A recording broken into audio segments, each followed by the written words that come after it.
You want to be seen, no matter what you do in business or career, as the most trusted advisor, the only viable choice, the go-to source for whatever it is you stand for as a company, as an individual, as an employee. Shaqir Hussyin, nicknamed as the Backpack Millionaire, has been hailed as one of the most sought-after internet marketing. Jay Abraham, a marketing legend, mentor to mentors, and the highest paid marketing consultant in the world.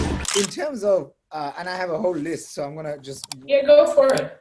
I'm gonna go through. In terms of like right now, so for example, thinking in a way that you are not just thinking one way, but going outside different industries, getting different perspectives, then leading into, let's just say, an individual's business. Like right now, like before this interview, you asked me about this award, right? And I was explaining the award was for, basically making a bunch of sales. And in this industry, which involves, for example, sales funnels. So now this is like a new thing, but it's been around for decades and decades. It's just the new term is sales funnels or sales processes or whatever. And so now it's becoming, yes, everyone is getting into it. And so when everyone gets into an industry, obviously because there's a lot of money, right? Like in an industry, like for example, the army, there's a lot of money in this whole concept of sales funnels. There are people that charge $10,000 to $100,000 to $250K to build these sales processes out. And as it's becoming bigger and bigger, there's another company coming, it's becoming a red bloody ocean. If you were to advise someone to becoming an authority in a marketplace like this, what would your advice be? Well, I mean, the biggest problem with most authorities is they don't really try to appreciate their client's client.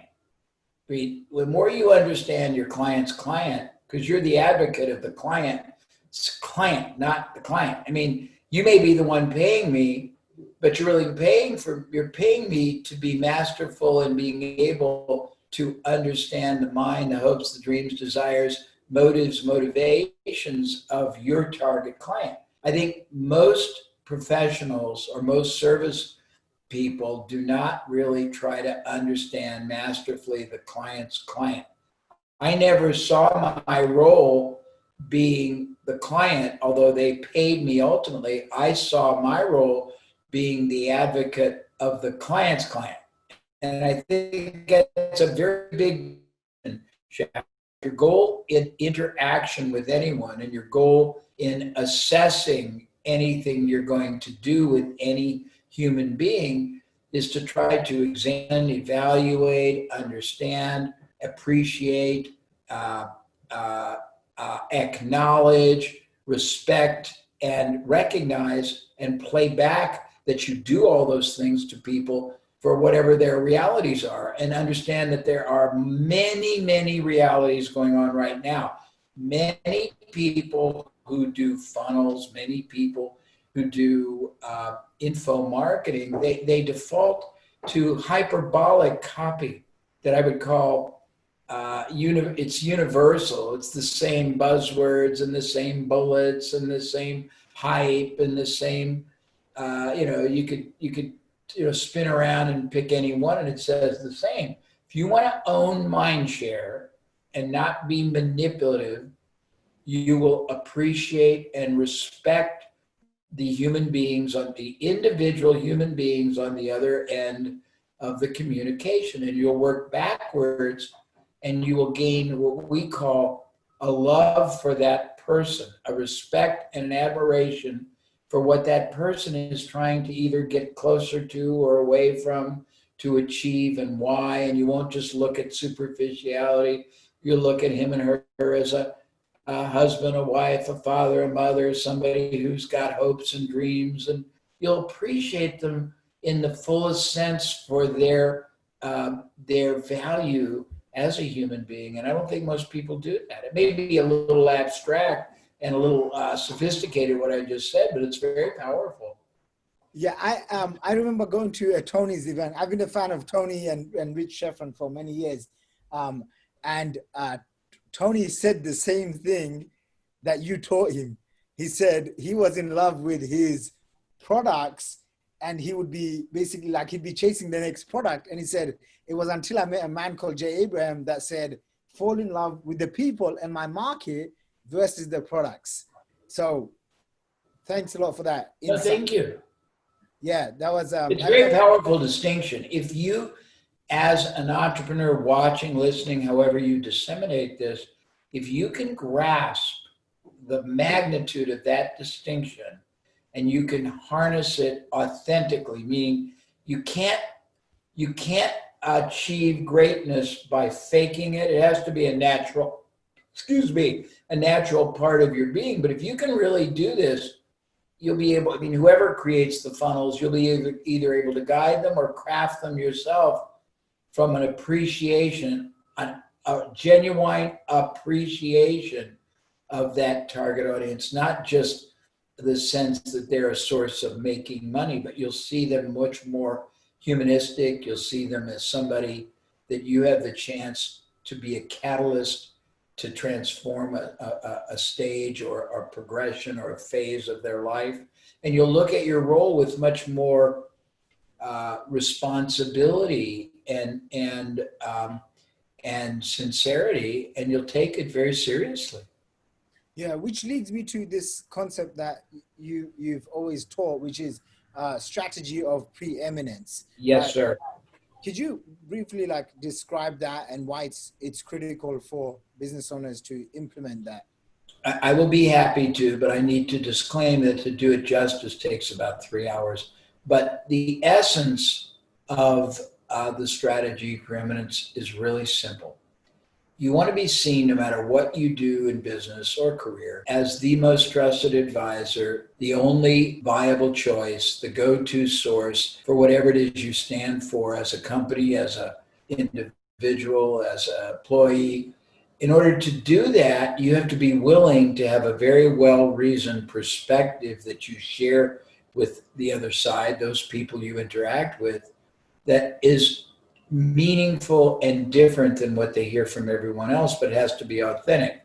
You have to be able to put into words at a better, higher, clear, crisper, more resonant level what people are feeling that they've never expressed before, so that you penetrate to their subconscious, and their subconscious actually says to them, this man or woman or company or product understands me and serves me better and satisfies what I'm trying to get to and understands how to explain it in ways I didn't even know myself. Next, you have to be able to not allow people, you have to care enough about their well-being that you don't let them buy less than they should or more than they should in less quantity, quality, combinations, or frequency than they should, not because you will be the loser, but because they will be not getting the fullest outcome, or they will get too much outcome and don't need it.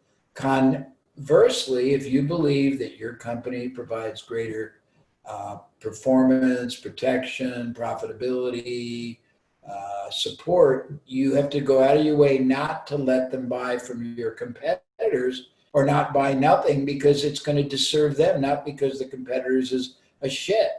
Next, you can't, you have to do what you said. You cannot fall in love with your industry or just making money or being the fastest growing company. You fall in love with those people you serve, your clients. And if you want to be the most trusted advisor, you refer to people you deal with as clients, not as customers. And the reason is, if you look at Webster's dictionary definition of a customer, I guess you would use Webster's or maybe Oxford, it's somebody who's buying, a customer is somebody who buys a commodity and a service. If you call me a customer, what you're saying between the lines is that you are no better than everybody else. There's nothing distinctive, nothing superior, no benefit other than just maybe convenience or the luck of the draw to deal from you. A client is someone who's under the care, the protection, the well-being of another. It's got a fiduciary role.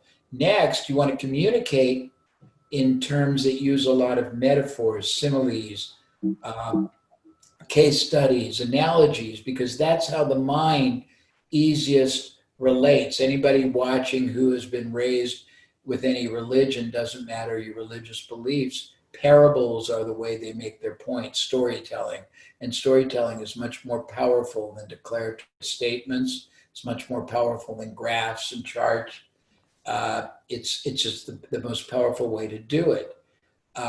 Also, you have to be on a crusade or a mission and see yourself as a champion, an advocate of a market that is being disserved, a market that you can add unique value to, a market that has gaps that you can fill. Those are the basic. I can go on and on.